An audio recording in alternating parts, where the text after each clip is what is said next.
Hello. നമ്മൾ ഓണപരിപാടിയുടെ നോട്ടീസിന്റെ matter നീ അങ്ങോട്ട് ടൈപ്പ് ഞാൻ ഇപ്പൊ പറഞ്ഞുതരാം. അതെന്താ നിന്റെ കമ്പ്യൂട്ടറിൽ 3 മണിക്ക് ഇങ്ങോട്ട് ടൈപ്പ് ചെയ്യാൻ പറ്റത്തില്ലയോ? അവിടെ ടൈപ്പ് ചെയ്യടാ. ചാമ്പിക്കോ. വീണ് കിടക്കുന്ന കലാകാരന്മാരല്ലടാ കഴുതേ, കലാകാരന്മാരെ. സാറേ കൈ തരുവോ? ഓ, അവരെ കൈകൾ പിടിച്ചുയർത്തി പട്ടവുകൾ കയറ്റി സ്വതന്ത്രമാക്കുക. നാളത്തെ ദിവസം അവന് വേണ്ടി ഈ ലോകം തിരയും. അതെ സാറേ, ഒറ്റയ്ക്കേ ഉള്ളു പെട്രോളിംഗ് എന്ന് പറഞ്ഞിട്ട് വേറൊരാളുടെ സൗണ്ട് കേട്ടല്ലോ. അത് ഇവിടുത്തെ തടവുള്ളികളും വല്ലതും ആയിരിക്കും. തടവുള്ളിയോ?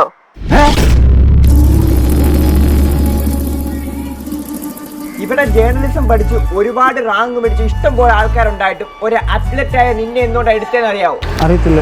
ഓരോ റിപ്പോർട്ടർമാരും ഒരു ജോഡി സിൻസ് ആയിരിക്കണം. എന്ന് വെച്ചാ ഓടേണ്ട അടുത്ത് ഓടണം, ചാടേണ്ട അടുത്ത് ചാടണം. അതും ബാക്കിയുള്ള ചാനലിനേക്കാൾ മുന്നില്. മനസ്സിലായോ? കഴുകന്റെ ശ്രദ്ധയും പൂച്ചയുടെ റിഫ്ലക്സും കുറുക്കന്റെ കുബുദ്ധിയും വേണം. എന്ന് വെച്ചാ ഇല്ലാത്ത കഥ പറഞ്ഞുണ്ടാക്കണമെന്ന്. മനസ്സിലായോ? സാറേ ഞാൻ പണ്ടോട്ട സത്യസന്ധനാ. അതിനിവിടെ പ്രസക്തിയില്ല. മരണ വീട്ടിൽ പോലും നീ മാന്യത കാണിക്കാൻ പാടില്ല. എങ്ങനെ ഒരു കാര്യം ചെയ്, ഇതെടുത്തൊന്ന് കുടിച്ചേ. പച്ചവെള്ളം. ഇതാണ് ഇവിടുത്തെ അവസ്ഥ. ഒരു നേരത്തെ ചായ മേടിക്കാനുള്ള ഗതി പോലും ഇപ്പൊ ഇവിടെ ഇല്ല. നീ വല്ലതും എക്സ്ക്ലൂസീവായിട്ട് കൊണ്ടുവന്നാൽ മാത്രമേ നാളെ അരി മേടിക്കാൻ പറ്റത്തുള്ളൂ. അതുകൊണ്ട് എന്തെങ്കിലും.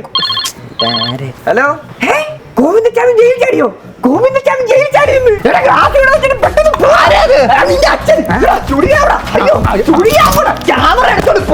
ശരിയാ, അവിടുന്ന്